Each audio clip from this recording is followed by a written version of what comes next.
Hey everyone, welcome to Adventure RC1. This is very exciting. It is the very first video on this channel. And as you could tell by the thumbnail, this video is going to be on the Arrma Gorgon. Couple cool things about when I got this kit. I was able to pick it up from my local Hobbytown store, so I was able to support a local brick and mortar store, and I was able to pick this up right before the Arrma price increase. So this retailed for $169 US, and now at the official Arrma website, it is $209 US. So pretty cool. Enough of that, let's dive into this ready-to-assemble kit and let's check out some of the cool features on this machine. And what better way to do that than to check out some of the beautiful box art. The Arrma Gorgon that I got is the RTA version, ready to assemble, and it only comes in black, which is why I bought it, was the black color.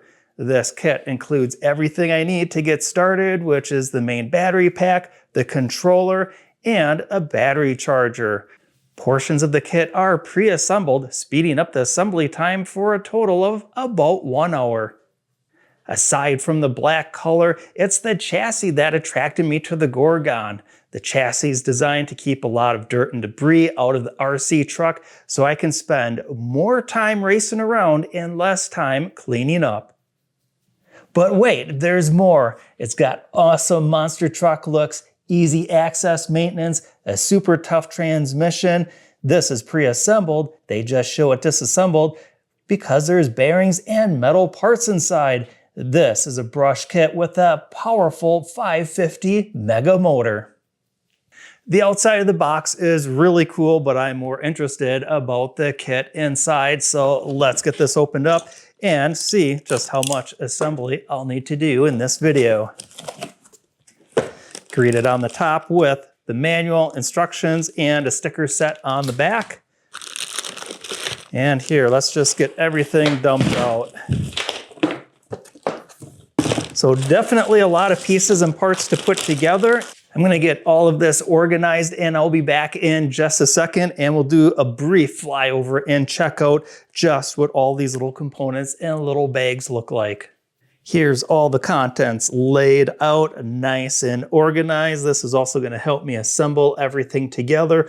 We'll start back at the beginning with the assembly manual, a toolkits bag, the controller, the battery charger that comes with it. This will charge the battery in about 2 to 3 hours.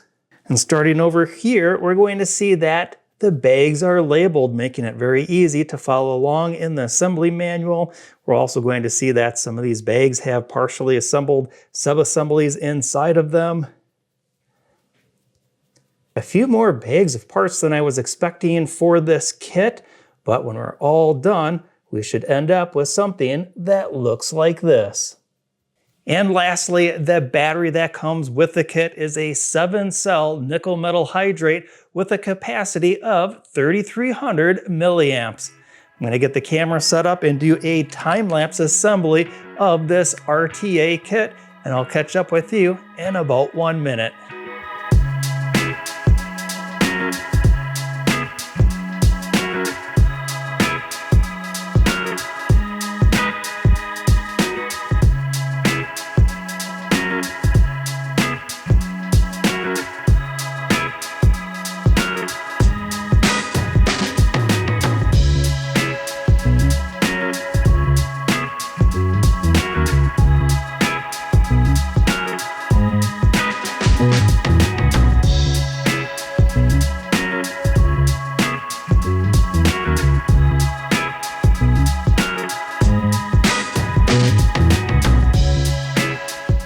This kit is looking absolutely awesome, and it really did take me about 1 hour, which was what the box said it would take.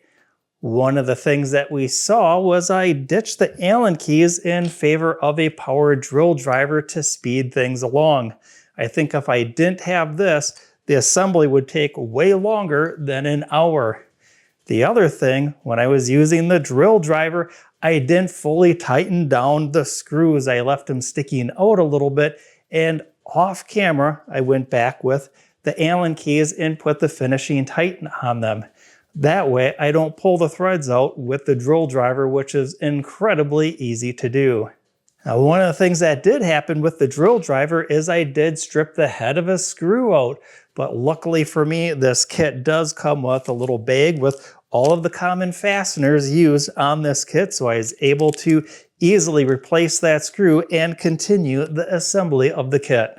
There's only a couple of bags left over. The first one is going to be the spare parts bag that we just talked about.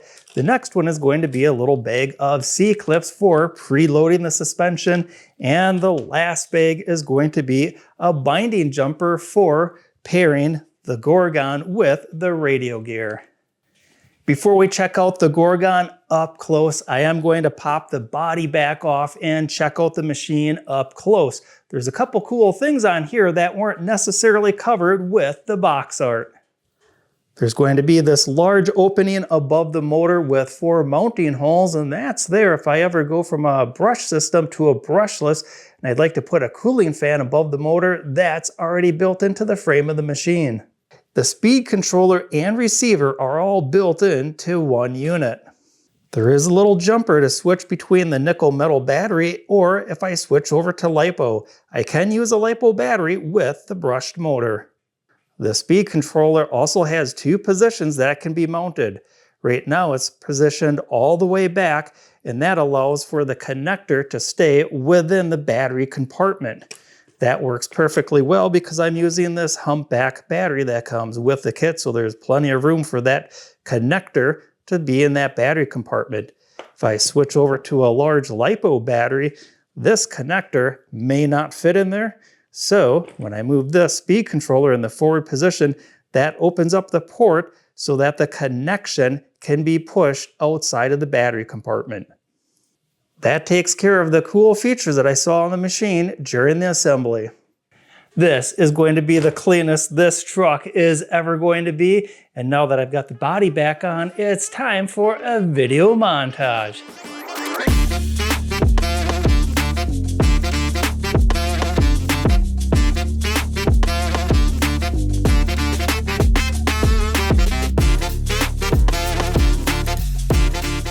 The other thing I like about this is when I go to place the battery inside the vehicle, I don't have to take the body off. I can just flip it over and the battery compartment is open to the bottom.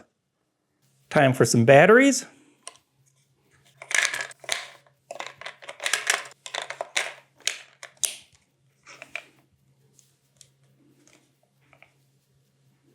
This is a pretty basic entry-level radio, and the price point of the Gorgon reflects that, and that's all right. The price point of the Gorgon is one of the reasons why I liked it.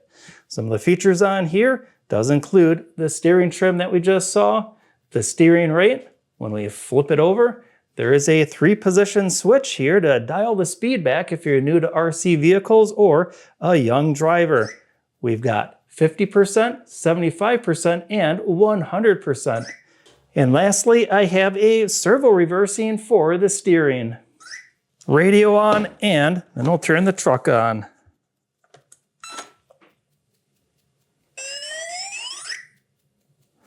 And I think we're ready to go. That was pretty easy. The radio is already connected up to the Gorgon, and I didn't even have to use the binding jumper. We built it, we looked at it, and now it's time to run it.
Well, that was a ton of fun to run the Arrma Gorgon. The steering on this is very neutral.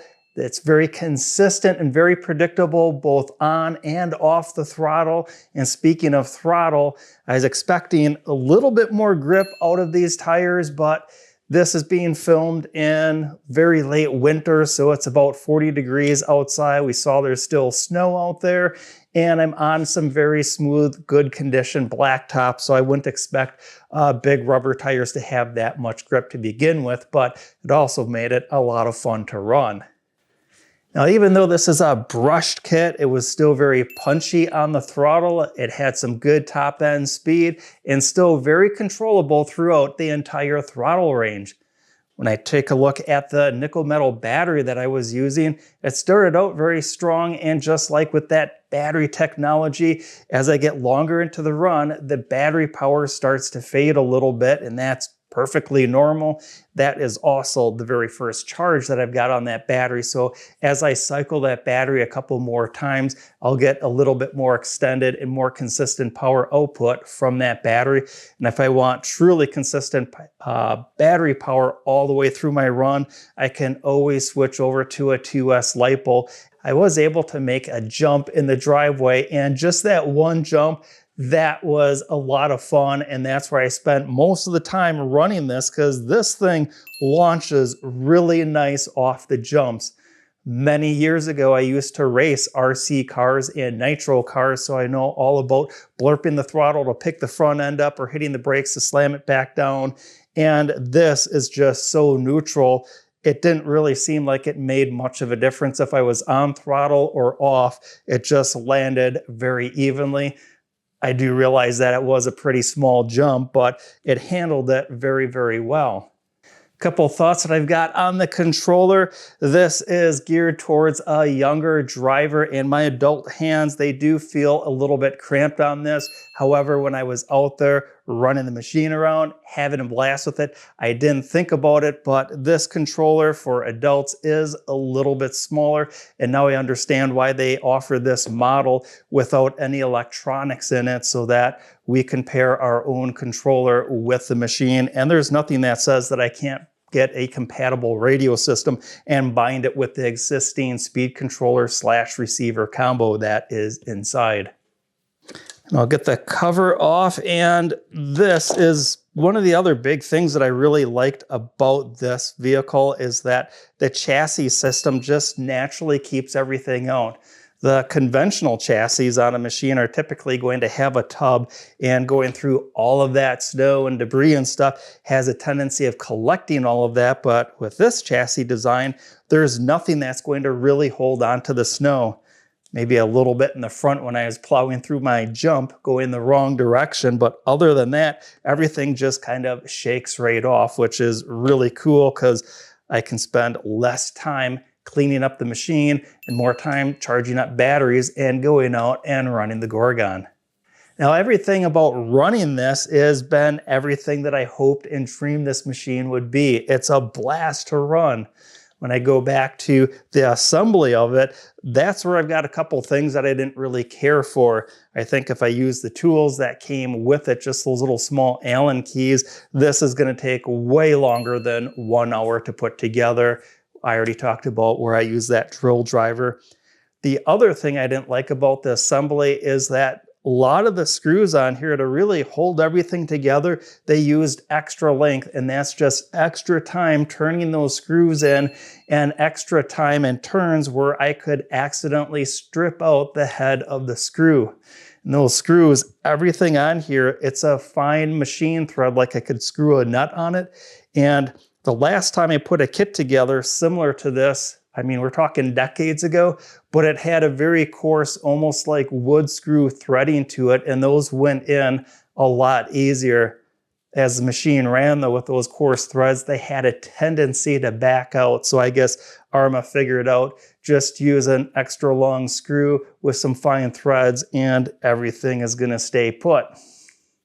This video was a blast to make, and I hope it was a lot of fun for you to watch.